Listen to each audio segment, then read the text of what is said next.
Floor, I was 12 years old when I first realized my family loved a version of me that didn't actually exist. Not me, the girl with crooked teeth, chipped nails, Floor, and a laugh too loud for the dinner table. Floor, not me, the one who read mystery novels under a blanket with a flashlight because my father said books were a waste of time. Not me, the daughter who tried, over and over, Floor, to fit into the fragile glass mold of perfection my mother polished every day. No, the girl they loved was silent, obedient, grateful for every crumb of affection. Floor, she was delicate in all the ways I wasn't, fragile in ways that earned sympathy instead of criticism. She didn't exist, not in flesh and blood, anyway. But she lived, online. Floor. I remember the first time I saw her face. It was a rainy afternoon, the kind that made the whole house smell like damp carpet and boiled tea leaves. Floor. My brother was hogging the television, blasting video games, while my parents whispered in the kitchen. I sat at the family computer, scrolling absent-mindedly through Facebook groups I wasn't supposed to be in. That's when I saw it. A post in a fundraising group, "Help little Emily walk again. Every share counts. Every dollar brings us closer." My chest tightened. The photo at the top wasn't Emily, it was me. Not exactly me, something was wrong. Floor. The picture was one of my old school portraits from when I was 9. They had softened my cheeks, made my eyes rounder, drained the color from my lips. Floor, they'd put me in a wheelchair I'd never sat in, wrapped a blanket around my legs, added a dull hospital background. It was my face twisted into tragedy. The comments were flooded with love. "Poor angel, stay strong." Donated $50, "Hope she gets better soon." "My nephew has the same condition. Praying for you. Sweet girl." Dozens, then hundreds of strangers poured their sympathy into the glowing screen. Each word of kindness stabbed me deeper. Not because it wasn't real, but because it was never meant for me. I sat frozen in front of the computer, fingers trembling, scrolling through post after post. Floor. There were more pictures me at age 7, sitting on the porch in a pink dress, now edited so that metal braces clamped around my legs. Me at 10, playing in the backyard. Floor, now warped to look like I was slumped against hospital pillows, tubes taped to my arms. It felt like watching my childhood reanimated as a corpse. My face butchered into someone else's tragedy. The sound of my mother's voice snapped me out of my trance. "Floor, dinner," she called, sweet as honey. I spun in my chair, heart hammering. Should I say something? Should I scream, accuse, demand to know why my life was stolen? But my throat closed tight. At the table, my father discussed bills in his flat, heavy voice. My brother shoveled rice like a vacuum. My mother's eyes sparkled as she said, "People can be so kind. Sometimes the world surprises you." Her gaze flicked toward me for a fraction of a second, sharp, deliberate, almost daring me to speak. Floor, and in that moment I knew. She wanted me to stay quiet. That night, lying awake in my room, I thought about all the times my parents had dismissed me, called me dramatic. Floor. Said I was too sensitive. I remembered the day I fell off my bike and gashed my knee. How my mother scolded me for ruining my jeans instead of comforting me. Floor. I remembered begging my father to come to my school play, and how he laughed, saying, "Why would I waste an evening on that?" Now I finally understood.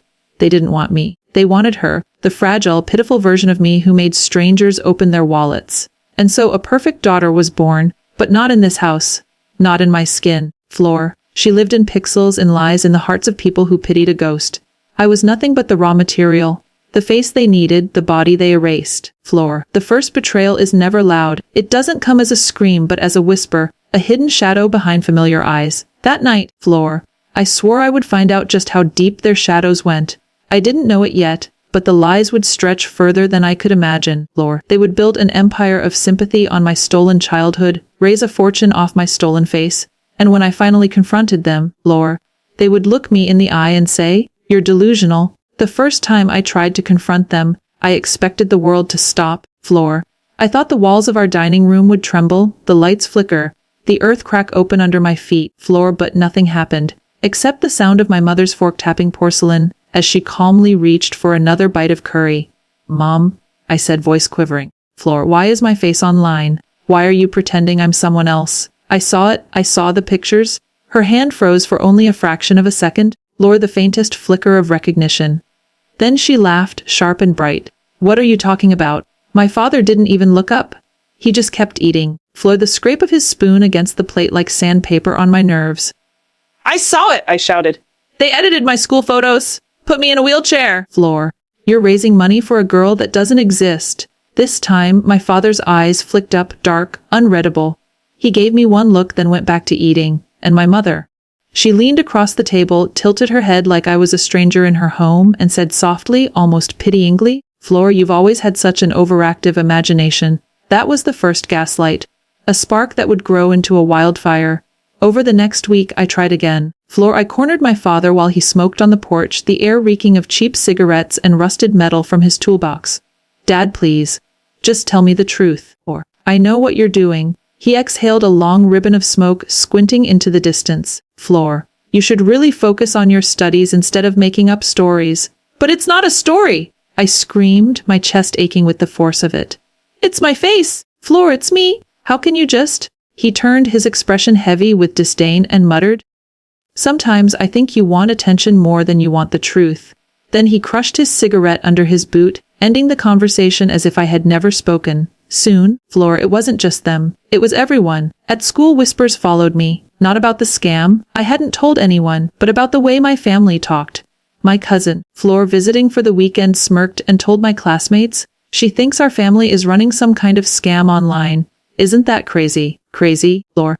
That was the word they all started using. I overheard my mother on the phone with Aunt Lilla one evening. Her voice dripped with rehearsed sorrow. "Floor, she keeps saying the strangest things. I don't know what's happening to her. Maybe she's unstable." My aunt's reply, muffled through the receiver, carried sympathy. But not for me, for her. The cruelest betrayal came from my brother. One night I crept into his room desperate, my throat raw from holding in screams. "Floor, tell me you've seen it," I begged, clutching the edge of his blanket. "Please, just admit it. You know they're lying."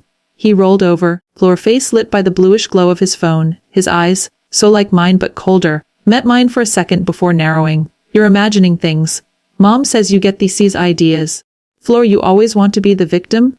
I staggered back as if he'd slapped me. The one person who used to sneak snacks with me under the covers, Floor, who used to defend me when I was picked on, now he was their echo. It felt like drowning while everyone else watched calmly from the shore. But late at night, Floor, when the house was asleep, I hunted for proof. I'd tiptoe to the family computer, heart pounding in my ears, and click through the posts.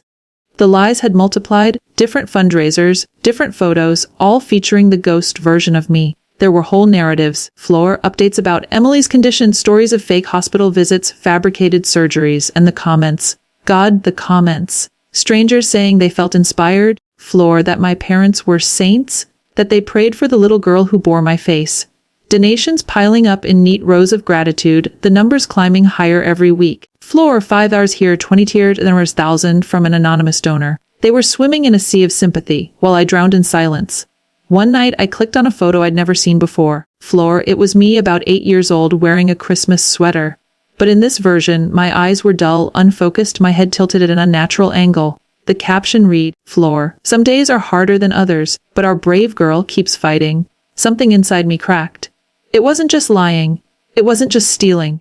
It was erasing me, turning my memories, my childhood, into props for their performance. I slammed the laptop shut and pressed my fists to my eyes until colors bloomed in the darkness. My own family had convinced the world I was delusional, while they built an empire of lies brick by brick. And the worst part, a small, floor-knowing part of me wondered if maybe they were right. Maybe I was crazy. Maybe the truth really was just a story I told myself to feel real. But deep down, Floor, in the quiet part of my chest where the fire still smoldered, I knew one thing: they could twist my face, rewrite my memories, Floor, and poison every voice around me. But I wasn't insane, I wasn't delusional, and I wasn't going to let them win. The night it all changed, Floor, the air in my room was so still it felt like the walls themselves were holding their breath. I lay in bed, staring at the cracks in the ceiling. For weeks, Floor, the same questions gnawed at me. Was I crazy? Was this all in my head? My parents said yes. My brother said yes. Even the cousins and neighbors I once trusted said yes, Floor. But the computer screen never lied. Every time I looked, there she was, me, but not me. The ghost they had stitched together, the puppet they dangled for the world's pity, Floor. And then, one evening, as the house fell quiet, I decided I wasn't going to wonder anymore. I was going to know. The family computer sat in the corner of the living room, Floor, humming softly like it guarded its secrets. I crept down the hall, every creak of the floorboards sounding like thunder in my ears. My mother's voice echoed in my memory. Overactive imagination? My father's cold dismissal? You just want attention. I whispered to myself, not tonight. Tonight, I get the truth. Floor, the glow of the monitor lit my trembling hands as I logged in. My mother's Facebook account was still open. Sloppy mistake. Her messages were a graveyard of conversations. Floor dozens with strangers, a few with relatives, and one thread that froze me where I sat. Donation updates. Click. The chat opened into a stream of messages. Floor screenshots of PayPal transfers. Notes about how much had come in that week. Instructions for which story to post next. Hospital visit. Or bad night. Or miracle progress. And there, buried in the middle, was a spreadsheet attachment. My hand shook as I opened it, glared back at me, names, amounts, dates, the $205,000. The total at the bottom made my stomach twist into knots for 168,492 plus 77. Floor. I slapped a hand over my mouth to smother the sound that rose in my throat. I wanted to scream, to cry, to rip the whole machine from the desk and smash it into the floor, but I forced myself still. I scrolled further and the words carved themselves into me like a knife. Our Emily wouldn't be here without your generosity. Emily. That was her name. The ghost daughter my parents had built on top of my bones. For a moment, the world tilted sideways. I had proof, undeniable proof. But instead of victory, Floor, I felt a crushing weight settle on my chest. Because proof meant reality. It meant this wasn't paranoia or imagination. It meant my parents, the people who had tucked me into bed, Floor, who had claimed to love me, were thieves of my very identity. I clicked on another folder out of morbid curiosity. Inside were fake medical documents, doctored images, falsified letters from hospitals. My mother's handwriting was everywhere. Her looping cursive forged signatures, her neat notes scripted the lies. And in every piece of evidence, Floor, my father's name lingered quietly in the background. Not the architect, but the accomplice. He hadn't created the web, but he held it steady. That night I didn't sleep. I sat curled in my bed, rocking, clutching the printed pages I had stolen from the computer. They smelled like ink and betrayal. Floor, my mind replayed every scene of my life with new clarity. My mother's gleaming smile when she said, "People can be so kind." My father's silence. My brother's cold eyes. Floor, the puzzle was complete, and the picture it formed was monstrous. In the days that followed, I became a ghost in my own house. They thought I was sulking, retreating deeper into my so-called delusions. But really I was watching, waiting, collecting. I slipped into my parents' room when they weren't home, pulling open drawers, Floor, bank statements, cash envelopes tucked beneath sweaters, receipts that didn't match the stories they told. I photographed everything with the cheap phone I'd saved up for myself. I hacked into my brother's email, something I never thought I'd do, only to find messages where he bragged to friends about free money rolling in. Every discovery cut me deeper, but each cut blood into determination. One evening, as my mother stirred a pot of soup, I studied her face. The same woman who once kissed scraped knees, now stirring lies into every corner of my existence. She hummed softly, unaware of the storm brewing inside me. I gripped the counter until my knuckles whitened. My whole body trembled with the urge to scream the truth in her face, to drag her to the computer, shove the evidence under her nose, and demand she admit what she had done, Floor, but I didn't. Because screaming would give her what she wanted, another chance to call me delusional. No, I was going to be careful. Precise, Floor. I was going to take everything they thought was theirs and rip it away. For years they had used my face to build a fortune. Now, I was going to use the truth to burn their empire down. Revenge is often pictured as a single bright flash, a door slamming, a secret revealed, the world gasping. But mine came quiet, like frost spreading across glass, slow, inevitable, making everything brittle until it shattered. I learned quickly that fury without a map is just noise. I had proof now, ledgers, Floor emails, doctored documents, and with proof comes the responsibility to be smart. Anger could scorch me as easily as it could scorch them, Floor, so I designed my plan like a surgeon drafting an incision, precise, deliberate, staged. Stage 1, gather the wounds and label them. I spread the evidence across my small desk like bones on a tray. The spreadsheet with 168,492,17 glared at me. The fake medical letters crouched there, Floor. Ridiculous and monstrous in equal measure. Screenshots of my mother's messages from donors so tender and trusting they made my stomach coil, Floor. Video clips of my parents performing their rehearsed grief in front of a camera, thanking people with wet eyes and halting breaths. All of it, my childhood turned currency, neatly cataloged, time-stamped, and backed up in 3 different cloud accounts under aliases my parents would never suspect. Stage 2, Floor, sharpened the edges. I taught myself things I never thought I would need to know. How to export bank statements without tripping security alerts. How to pull public records and cross-reference names. How to authenticate documents so a lawyer wouldn't dismiss them as a child's sob story. Night after night I read articles, watched tutorials, and messaged anonymous forums where people gave blunt instructions like pharmacists handing over prescriptions.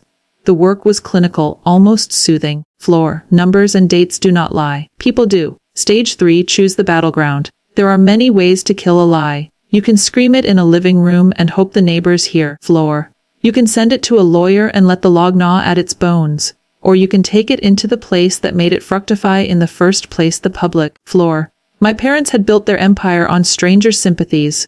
The internet had been their altar. So the internet would be the courthouse where I made them answer. I began small. Floor, an anonymous email to one of the larger crowdfunding platforms that hosted the original fundraiser. Floor, I attached sanitized copies of the forged documents and the spreadsheet showing the shelled out sums. I described with clinical detachment. Floor, how a family had manufactured a disabled child online and accepted donations intended for medical care. I didn't cry, I didn't beg. I supplied facts, timestamps, transaction IDs. Floor, they responded with the bureaucratic politeness of large institutions. We'll appreciate the information. We will investigate. I could have left it there. Floor, waited for their slow machinery to grind away. But patience, I had learned, favored the timid. I wanted the thunder that comes when a dam breaks. Next. Floor. I reached out to a small investigative reporter I'd found through an old comment thread. Someone who wrote long, humane pieces about fraud and the people it hurt. Floor, I didn't use my name. I wrote like a surgeon again, email headers, attachments, a neutral tone. I included one human detail at the end, intentional and precise. My name, my email. Floor. The fact that the photographs used were images of me. It was a lever I pulled to prove this was not some third-party con. It was a family's betrayal. When the reporter replied, his first question cut through me. Are you willing to speak on record? My answer? Yes. But not yet. I was still assembling the set pieces. The reporter respected that. Floor, he told me he'd run a quick background check and keep the thread open. Meanwhile, I began to seed small hints into the places donors congregated. I created a new email and wrote to some of the most prolific benefactors I could find, people who had left large donations and intimate comments. I didn't accuse them. Floor, I offered them the truth. You gave for a child you believed in, I wrote. Here is the truth. I attached a single, unambiguous piece of proof each time. Floor. A bank transfer showing their donation landing in a family account, not a medical escrow. A photo showing the same face used in multiple fundraisers. Floor, the replies were instantaneous, some horrified, many incredulous, a few furious. One woman replied, Floor, how could they do this? And the words in her message looked like a prayer that had been desecrated. With every reply, I recorded and saved the correspondence. Floor. People who had been stewards of charity now had the facts that would shatter their trust. And they had the will to act. Floor. The night I pulled the curtain back felt less cinematic than I had imagined. There was no triumphant music swelling. Floor, only the faint hum of my laptop and the distant city noise like a subdued orchestra. I sent the reporter everything, a compressed file of financial records, annotated screenshots. Floor, a video clip of my mother giving a donor thank you speech, timestamps, cross-reference with my school photos, and a line-by-line explanation of how the scheme ran. Then I hit send. For a moment after, I sat very still and felt nauseous, as if I had swallowed something bitter and indigestible. The house was asleep. Floor. My mother's phone buzzed on the bedside table. My father's tool cabinet clicked in the back of his mind. Floor. My brother breathed in his room without knowing the storm I had just set sailing. The next morning, the world shifted. My phone bloomed with messages, but not the ones I expected. The reporter had been true to his word. A headline appeared that afternoon on a local news site, at once tender and ruthless. Family accused of fabricating disabled child. Floor. Donors seek answers. It was modest, not a national expose, but it contained the core of my story. The journalist had been careful. He quoted the documents without sensationalism and had reached out to my parents for comment. Their comment was an exercise in performance. My mother, Floor. In a clip the reporter had recorded, looked at the camera with a practiced ache and said, "We would never deceive anyone. Floor, we have lived and suffered with Emily for years." My father stood behind her, jaw tight, and offered a stiff-handed apology for any confusion, without addressing specifics. That evening, messages poured into our house like weather. Calls from strangers, some sympathetic, some accusing. A woman's voice over the phone wept. Floor. I donated because I believed. I want my money back?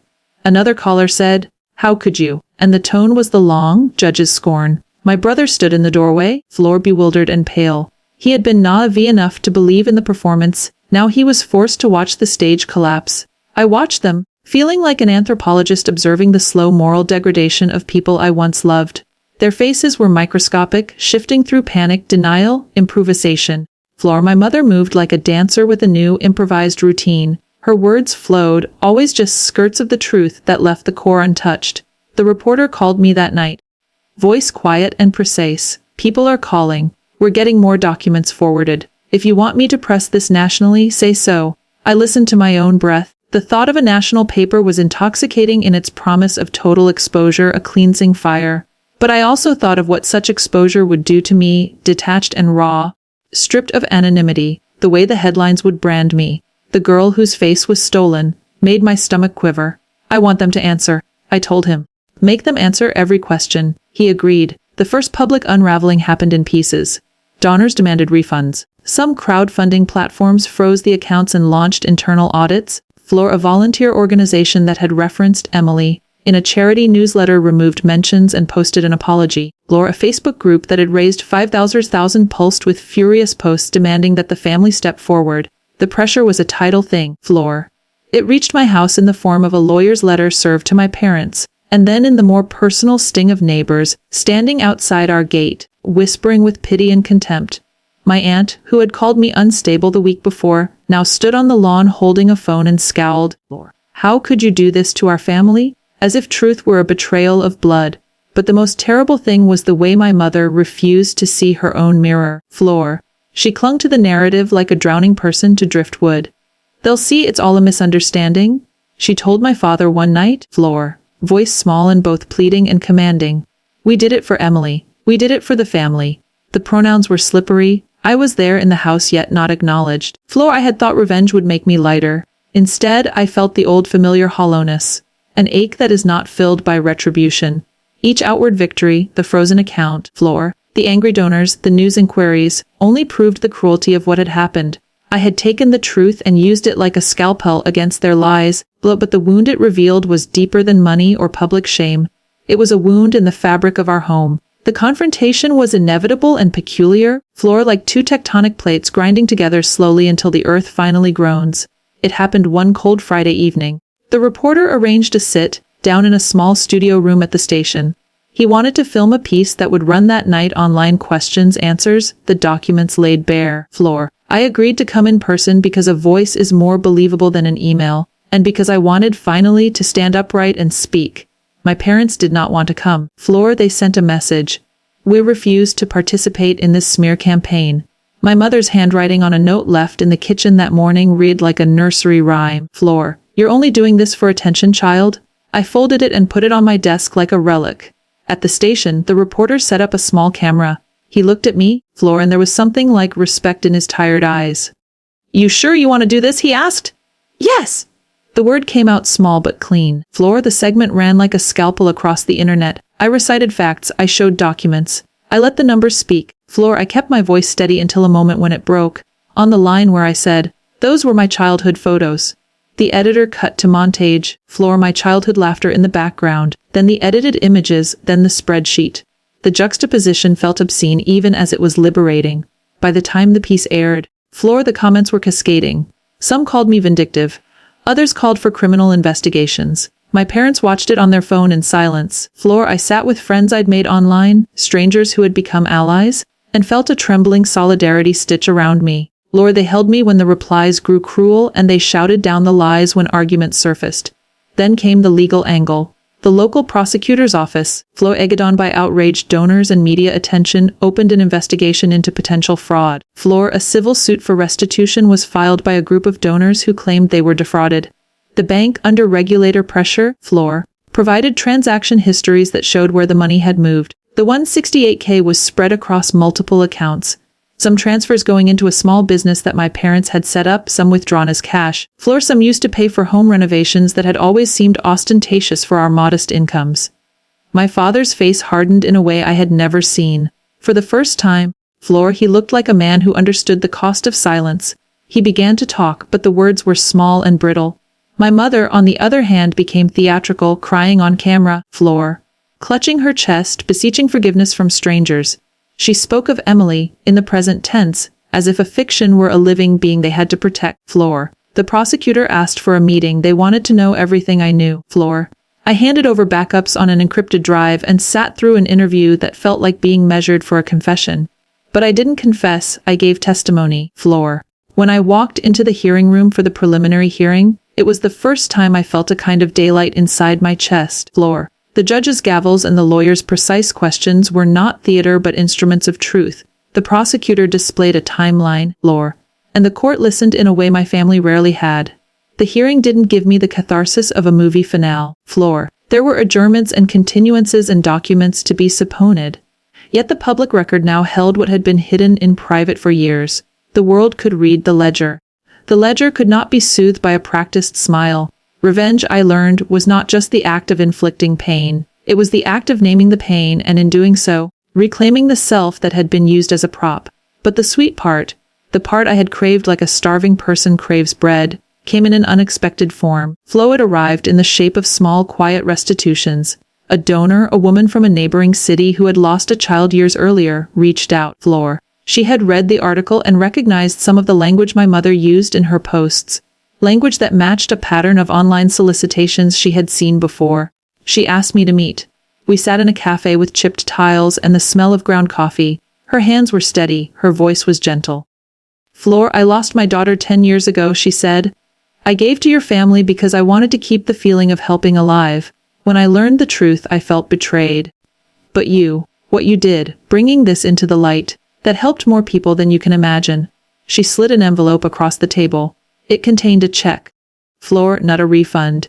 She said, a donation. For you, for what comes next. It wasn't money I needed. It was acknowledgement. Floor, it was the knowledge that someone outside the house, saw me, believed me, and wanted to help me step forward.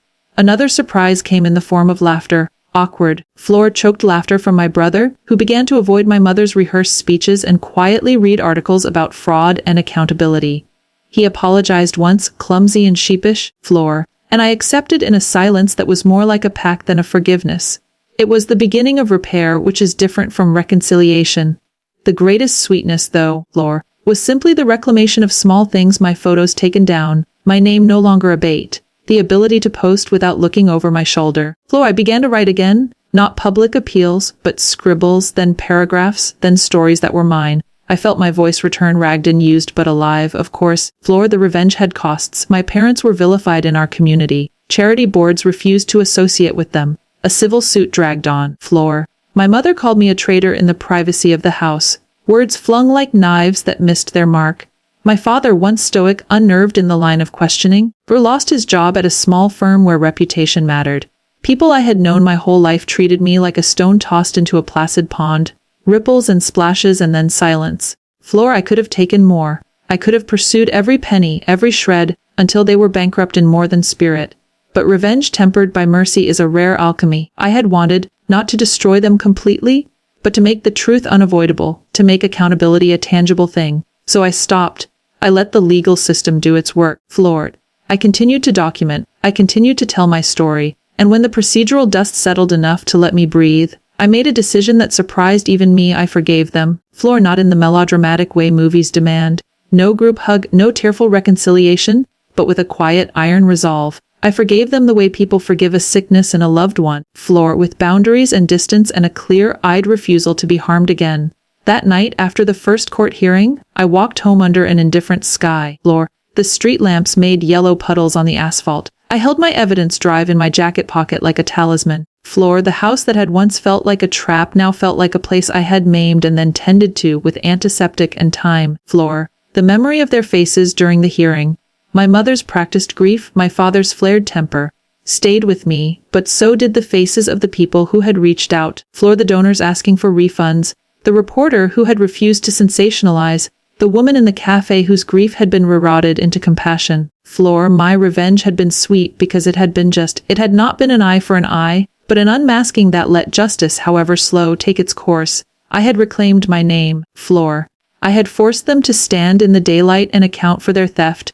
I had taken back what was stolen without becoming the thing that stole. Floor. And for the first time in a very long while, I slept. Not peacefully. My dreams were raw and full of negotiation, but with the soft certainty that when the morning came, I would still be me. The day I finally left that house, the air outside smelled like wet soil after rain, earthy, raw cleansing. For years, Floor.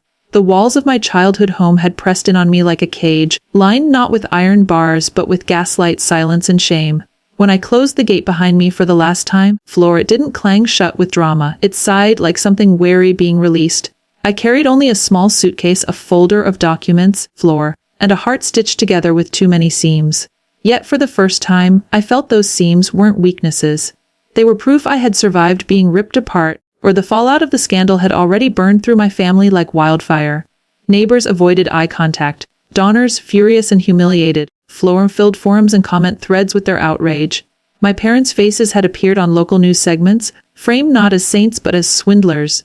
My mother's eyes, once sharp with the confidence of deception, now carried a haunted glaze.